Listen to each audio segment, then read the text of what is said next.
This is a little presentation that we had planned in advance, how to make excellent video lectures. We didn't really think that it was going to be quite as relevant as it may have turned out to be. But I think that now more than ever, having video lectures as part of your toolkit is going to be very important. Now, I did want to emphasize, first, I guess I should introduce myself in case you don't know. I'm Bart Everson, creative generalist for faculty development at the Center for the Advancement of Teaching and Faculty Development.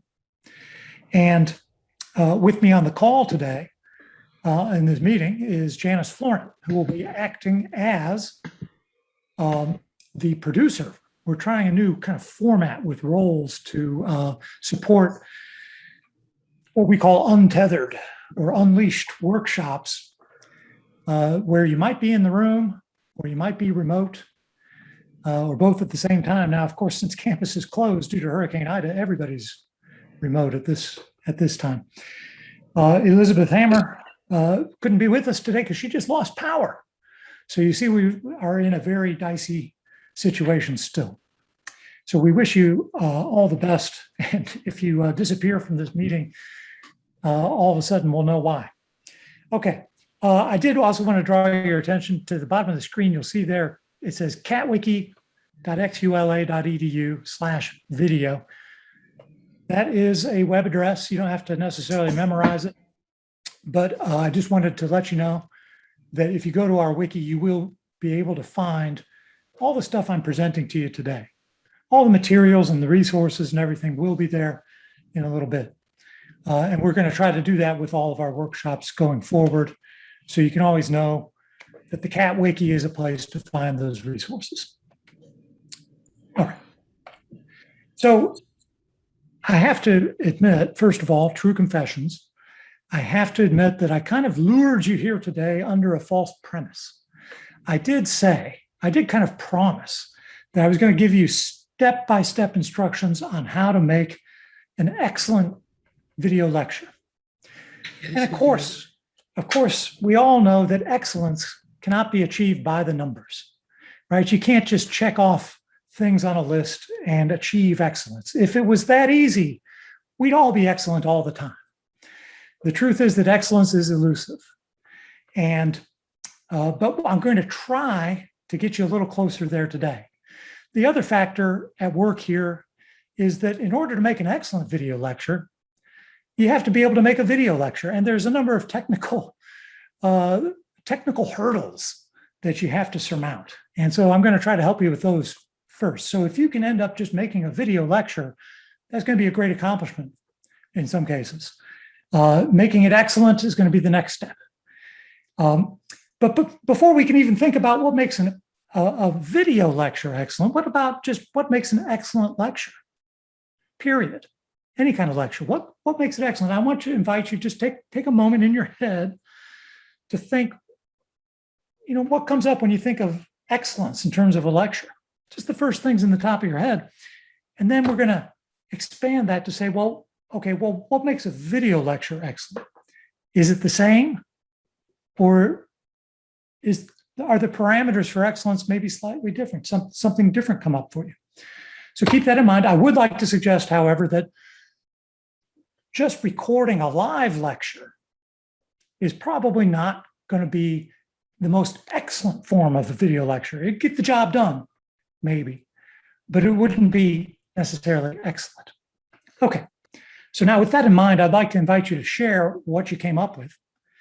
And we're going to do that through yet another online sharing tool. You've probably seen things like Jamboard and other things like this. This is called Padlet. And I'm going to demonstrate this here by putting in you can see hopefully on the screen, a nice fall picture. I'm going to just double click on the screen anywhere I want, and I'm going to be prompted to type something. So I'm just going to type informative. A video lecture should be informative. And when I click publish, it appears there. And I'm going to invite you to do the same. Janice, our trusty producer, He's going to put a link in the chat for you. You'll be able to click on that link, and it's going to open up your web browser and should take you right to this Padlet. You may have to find your way back to Zoom in a minute, but I want you to go in there in the Padlet and see if you can double click to add your own idea about what makes a video lecture excellent. You can also click on that great big plus sign in the lower right-hand corner. All right, somebody's figured it out. We've got a few things popping up on the screen. That's wonderful. So we'll just take a minute to let you get your ideas in there.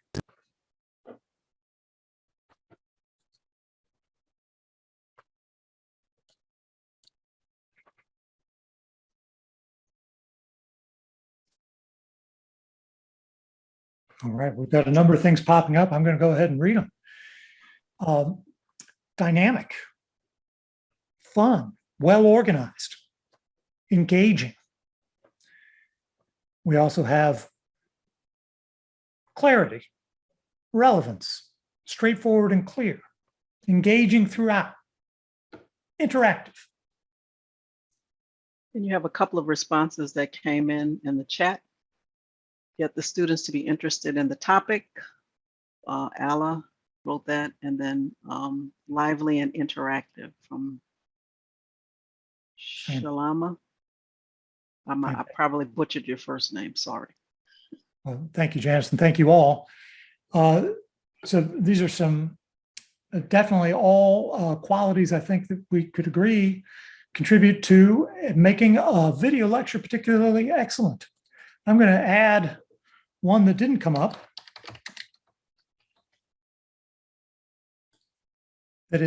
Oh, hey, we have animation and pictures down here towards the bottom. Visual interest, there are some towards the bottom that I didn't see at first. Let me drag them towards the center. Interactive has come up a couple times. And I added tells a story. And we might even say aesthetically pleasing. Or one more for you. Personal connection. And that may be one that we don't think of necessarily when you think of a traditional lecture. Because you have a picture of, the sage on the stage up there. A really good lecturer might establish a personal connection with everybody in the room. But with a video lecture, I think you have a special opportunity because it's really you and the students one-to-one. Right, I'm going to go back to my slides, and I hope that by now you have been able to find your way back to Zoom.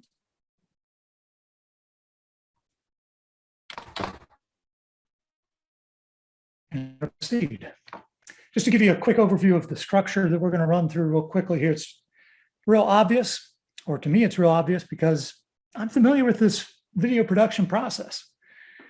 But if you're not, this may be some new terms. First, you've got pre-production, then you've got production, and then you've got post-production. And then you've got sharing. You got to actually share your final product. Well, what do we mean by all of these? Of course, production is the actual recording of the video. Pre and post stages are the things you do before and after, and sharing, it might be considered part of that post-production. It's usually considered a separate step. Okay, so let's get right into it. The first step in pre-production, before you ever get started making a video lecture, you have to kind of do some discernment because you've got different paths you can choose. And when I say you should really ask yourself, do you really have to make a video lecture? And it's not just because making a video is a lot of work, which it is, and we always want to be efficient, but also, is it the best way to accomplish your learning objectives? Is there some other way that you might accomplish those learning objectives? Maybe it's a better way. Maybe the video lecture really is the best way. Okay, so let's assume that it is, but you should spend some time making sure before you even get started.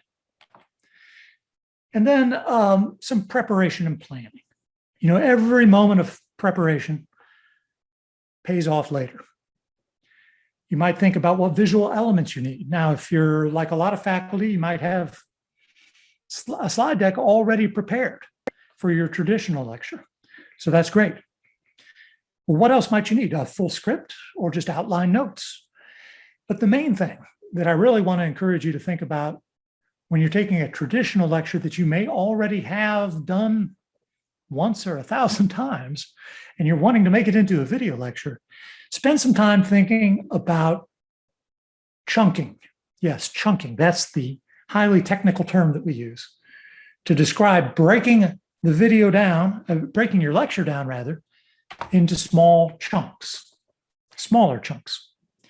Remember that your traditional lecture is probably guided by the length of your class. Maybe you lecture for the full length of a class period, maybe you don't, but nevertheless, that probably plays a role in it. But with video, when you're making the transition to video, you have a unique opportunity to not necessarily stick to the format of your traditional class period and to break it down into smaller chunks. And you'll probably, if you look at your content of your lecture, you'll probably find that it breaks down naturally into segments. And it really behooves you to make each one of those segments a separate video lecture. There's a number of reasons for this. For one thing, divide and conquer, right? By having smaller videos that you're aiming to create, the achievement of excellence becomes a little easier. It's a little easier to make a short, excellent video. And later on, if you need to update one thing, you don't have to redo them all. You can just redo that one video. But also, it has advantages for the attention span of your students and getting them to watch the video in the first place. I don't know about you, but I'm a lot more likely to watch a 1-minute video than I am to watch a 10-minute video. And a 100-minute video, forget about it. I'm probably never even going to start watching it in the first place unless it's absolutely required.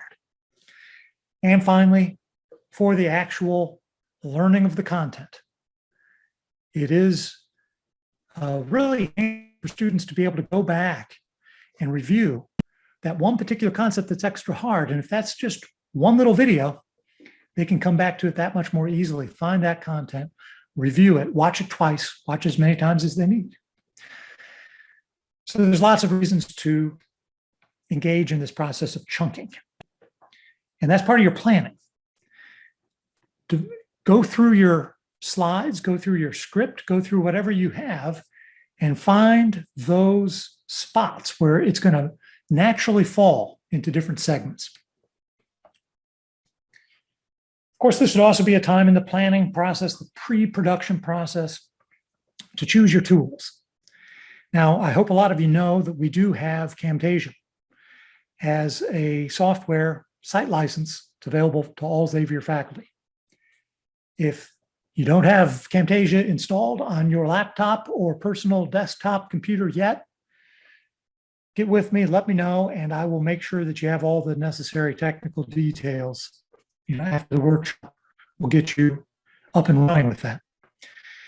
We do have a Camtasia studio set up in CAT, but due to the pandemic and the hurricane and so forth, it's going to be a lot better for you to work on your own computer. Now, Camtasia is not the only tool out there. And if you don't know, it's a tool for recording and editing video. There are other tools for recording video and editing video, and you can use those by all means. If you're more familiar, more comfortable, you have access to something else, go ahead and do it. But Camtasia is something that we're kind of talking up a lot because we do have access to it. And I've used a lot of different video editing platforms. I can tell you that Camtasia is a lot easier to do your editing in and your recording as well than a lot of other platforms. Bart, I just Yes. wanted to add, Mark offered in the chat that he uses Edpuzzle, and it's a video that's out there that you can add questions to. Fantastic. Like a quizzing feature. Yeah, it's actually, you can find videos like, from YouTube, from Khan University or whatever, and then you can add short questions throughout just to make sure the students are still engaged. And that's a lot easier for some folks who aren't good at making videos. I'm pretty good at making videos, but I still do this because it's really nice. Thank you. And there are a lot of tools out there. There's more, it seems like every day. So, use the tool that's right for you. On the right-hand side of the screen, you'll see a number of icons there referring to slide deck software. You've got PowerPoint, you've got Keynote, you've got Google Slides, and there are many others. There are a lot of tools to help you make slide decks. And that's what a lot of faculty of use, of course, are familiar with for lecturing to start with. If you already have a slide deck prepared and you can use that to create your video lecture, so much the better. But use whatever tool you prefer. Of course, when it comes to working with slide decks, you want to make sure you've got your slide deck looking just right. So this would be a good time to review your slide deck, dust it off, make sure it's exactly the way you want. And all the rules of good slide design apply. For example, don't put too much text on the screen. Remember, your students can read faster than you can talk. And I always encourage faculty to resist the temptation to create sliduments. Sliduments are slide decks that try to do double duty as documents. I like my slide decks to be more visually intensive.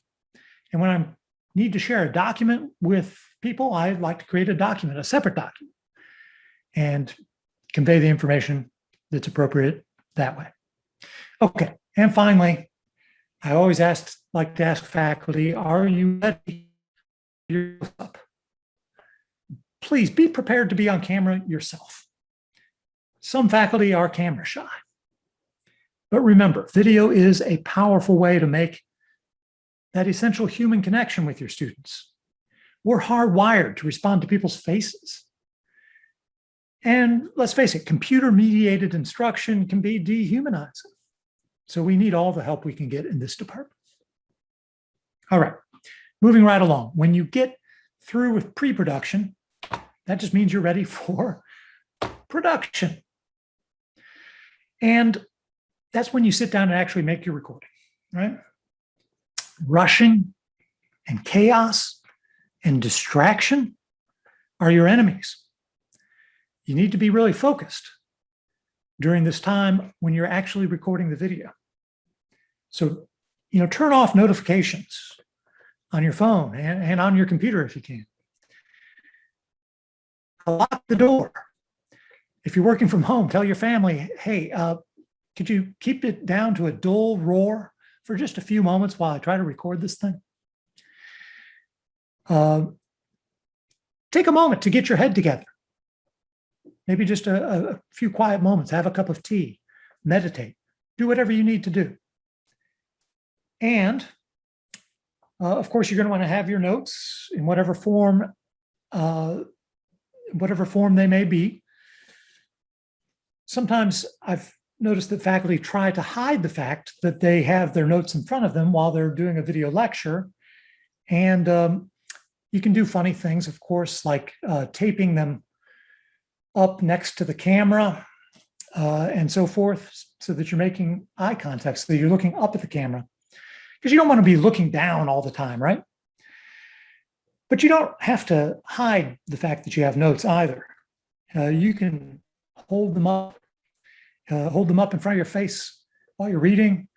Let them be seen on camera. It's fine. I always like to reference the fact that Rush Limbaugh did this, because I know a lot of Xavier faculty really look up to Rush Limbaugh. He was a great showman. I'm just kidding. He was a very successful show business person, though, and if he wasn't afraid to show his script on camera or rustle his paper around on the microphone, then you don't have to be either. All right. This is a pro tip that I wanted to throw in here. the little red button is telling you, do a little test recording first.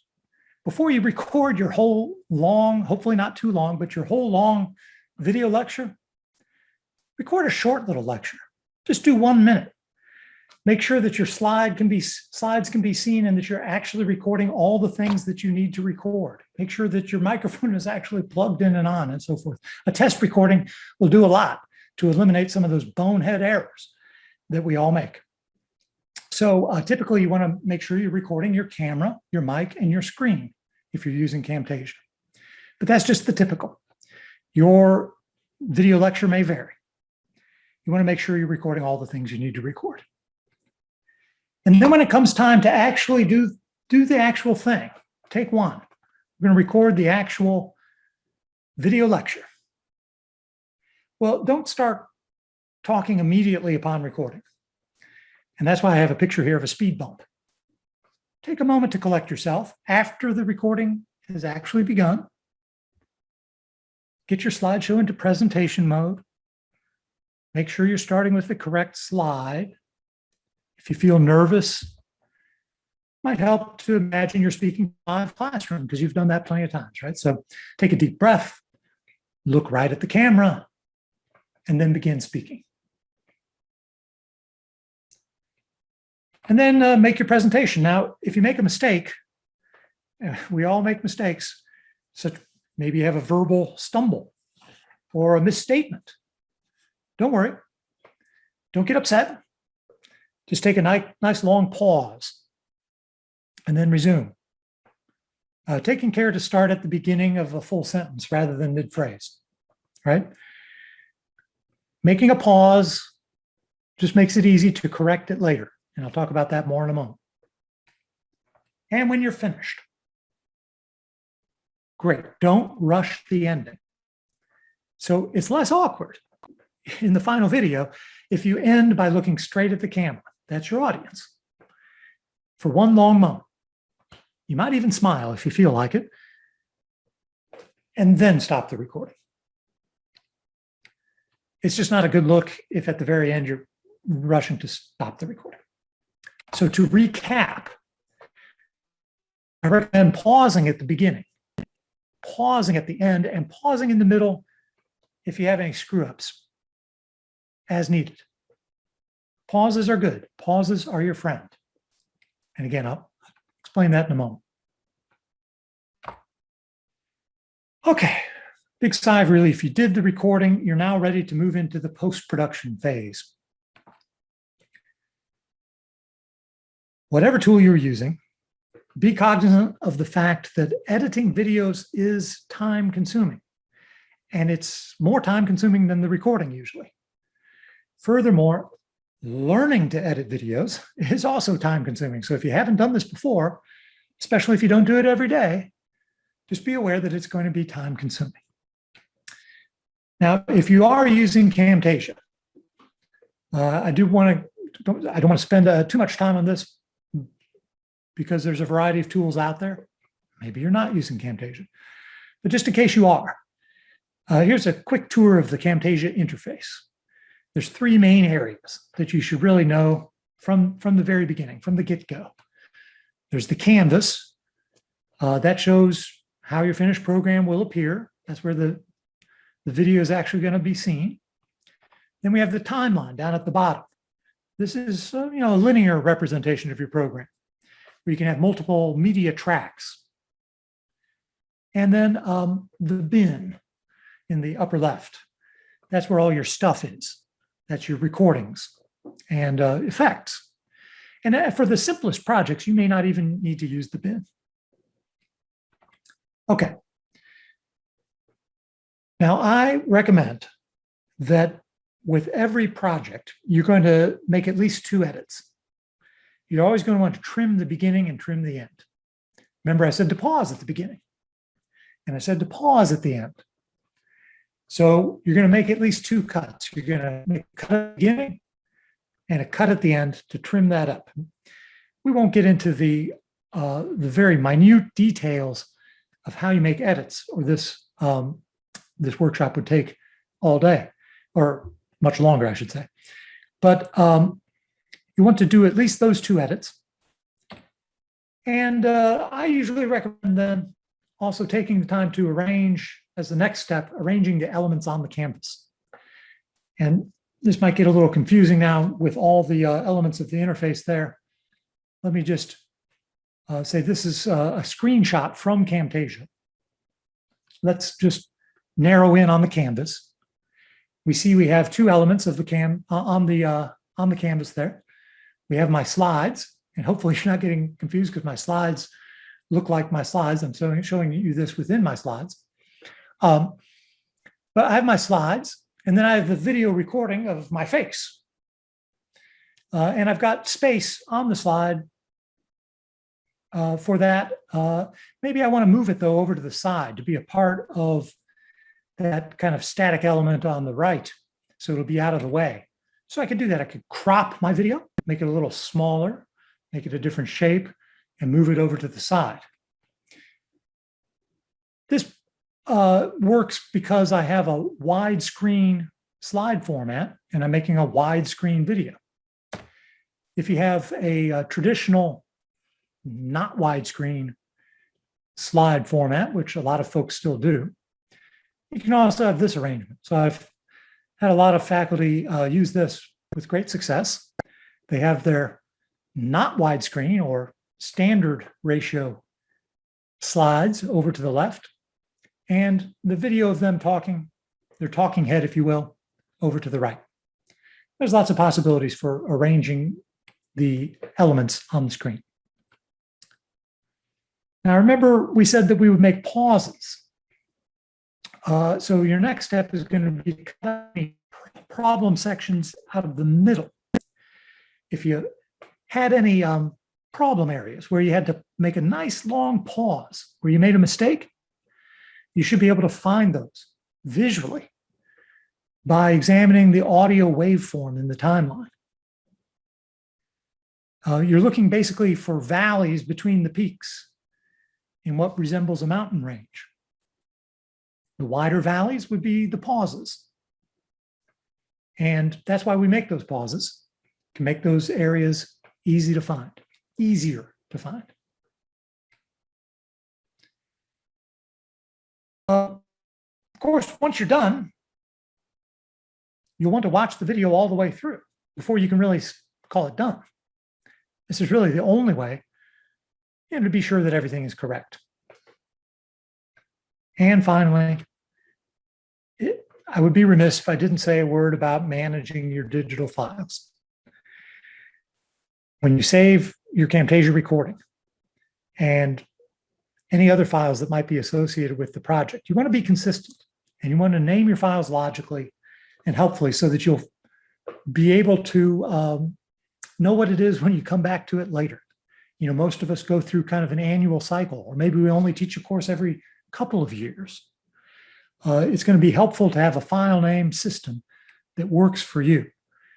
Maybe you put the date and the name of the particular subject matter in the file name itself. You're also going to want to consider storage ramifications. So if we haven't mentioned it before, and I don't think I have in this particular workshop today, video files are huge. They take up a lot of room on your hard drive. So you're going to maybe want to consider having an external storage unit to drop those files on if you're going to want to keep them after you're finished producing the video. And it's nice to be able to do that and come back and make changes later, as long as you don't run out of disk space. That brings us to the final stage in the production process. We're not really done until we've shared the video. Mark, before you move on. Oh, yes. Mark made one comment that he got obsessed with removing the uhs when he does his videos. Do you have any suggestions for how to deal with that?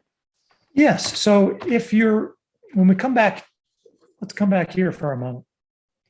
When we're looking at the waveform, when you kind of zoom in on a particular timeline and you're seeing those audio waveforms, and you start getting down to the level of looking at individual syllables, you can actually see the individual utterances right?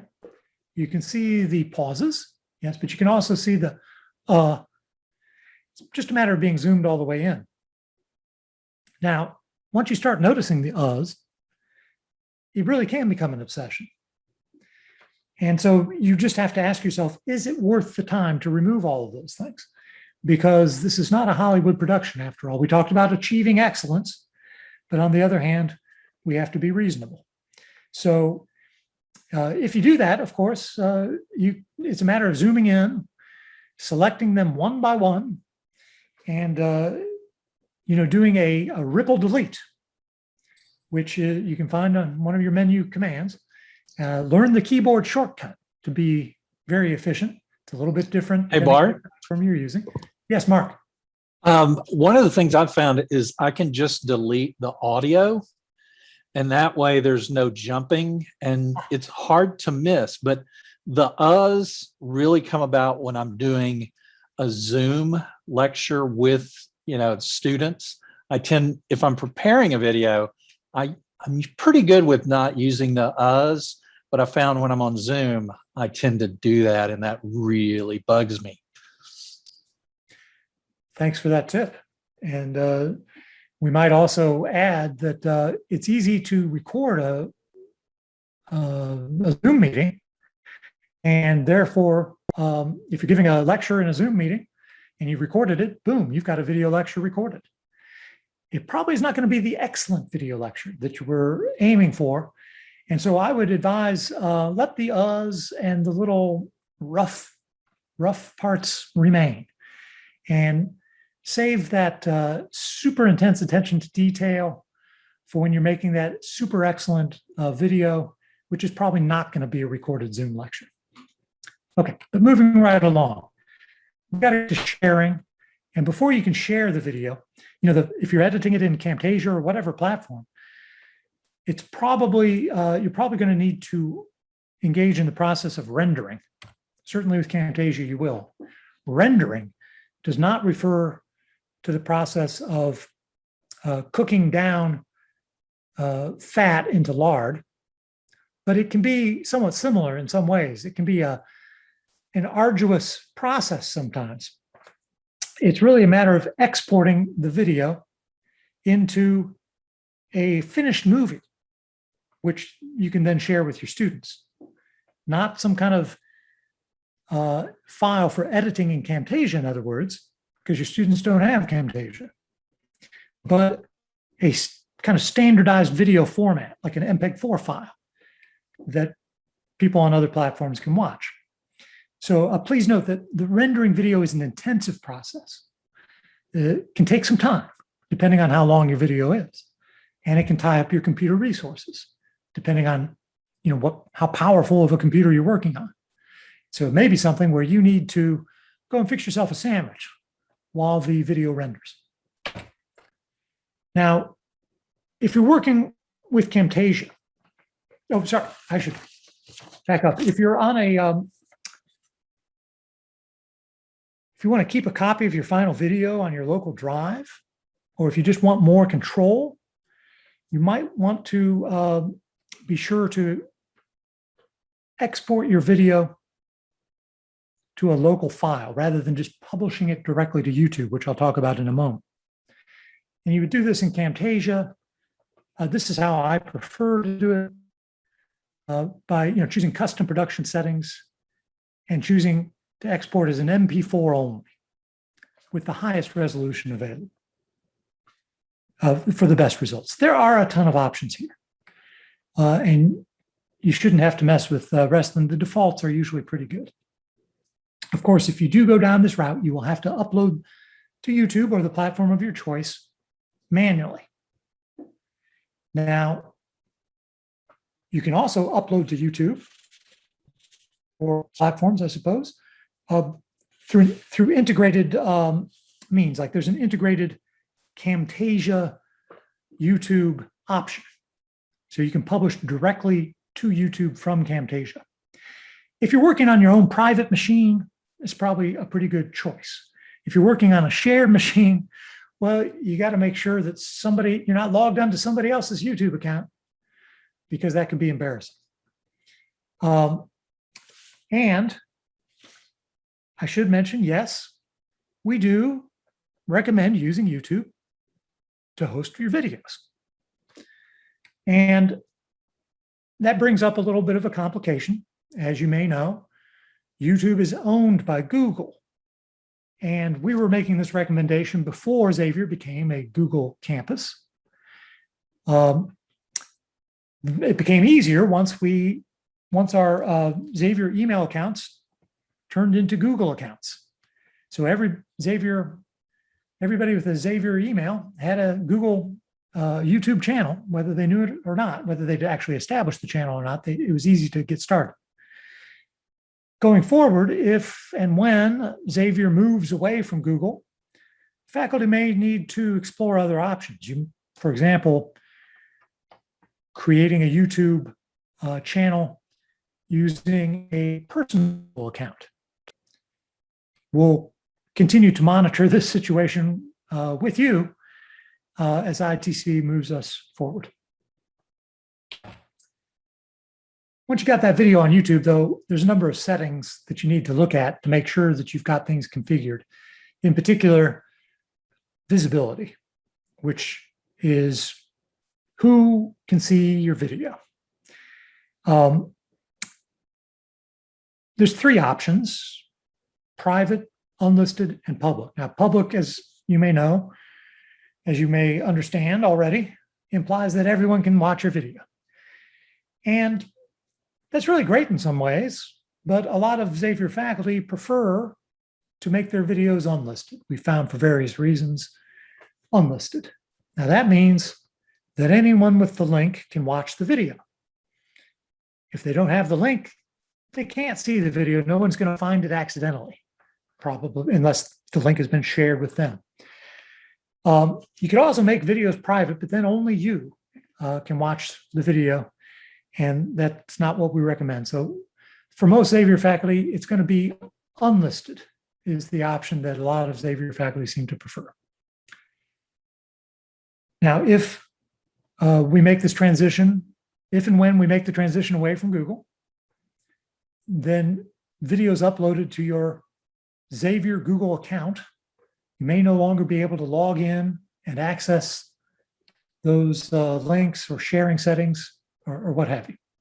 So you might want to get in there and make sure you have all the links and everything configured properly in your YouTube channel.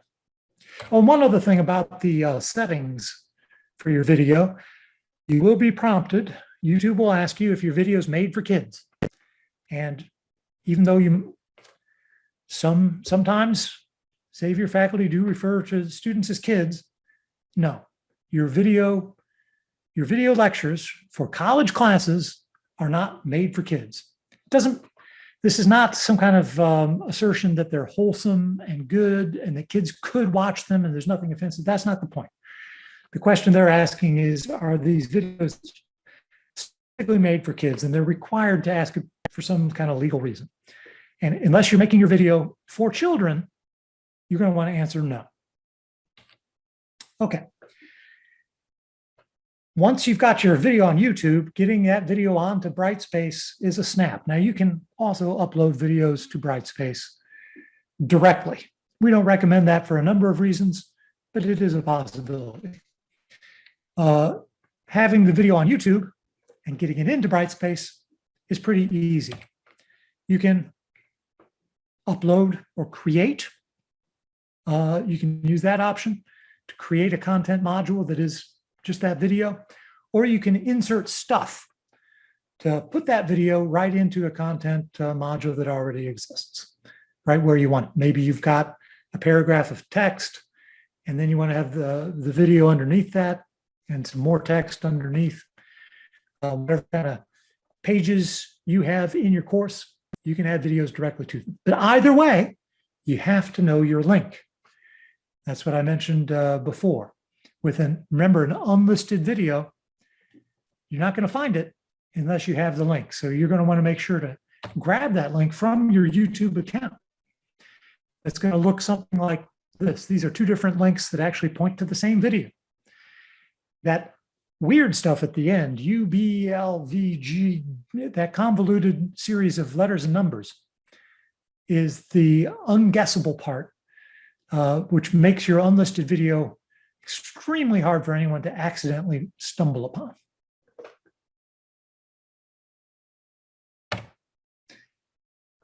That's really the process, folks. I wanted to give you one final thought and then open it up for any questions that you might have, any discussion. And the final thought is just this: to get into a rhythm, to really think about the big benefits of thinking small. If you're making, as I recommended, instead of big, huge video lectures, chunking it down to the smallest possible unit and get into a good workflow, a workflow rhythm of making shorter videos on a regular basis throughout the semester. It'll help you keep your chops. We all know that the semester has a rhythm to it, and you have a lot of things that you do during the semester. Unfortunately, what I've seen with a lot of faculty is that the video production process is something that they do once a year, maybe, over their summer break. And it's understandable. The problem with that is you forget everything if you don't do something but once a year. You're going to have a lot more success if you can do it throughout the year. So it's all about getting into a rhythm. And this is why a small video is going to be your friend. It's easier, less time consuming to produce a small little video. So if you're producing a lot of small little videos throughout the semester, you can get into a rhythm and you can keep your chops.